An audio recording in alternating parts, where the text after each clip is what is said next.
எப்படியோ நாசமா போகட்டும் தமிழ்நாடு. ஒரு 2 ஆள் உயரத்துக்கு நுரையா வரும்.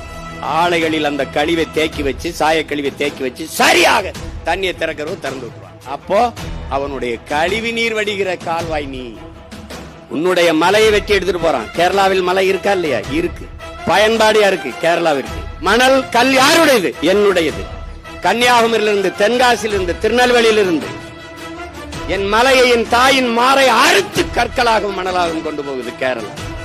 அதே லாரியில் திருப்பி கோழி கழிவு, மருத்துவ கழிவு, பூரா கழிவுகளையும் என் நிலத்தில் கொற்றான். குப்பை மேடாக கருதுகிறான்.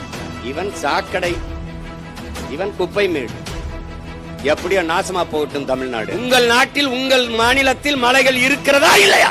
இருக்கிறது. ஏன் வெட்டவில்லை? இந்த கேள்வி எழாத வரை இந்த இனம் எழாது வாழாது.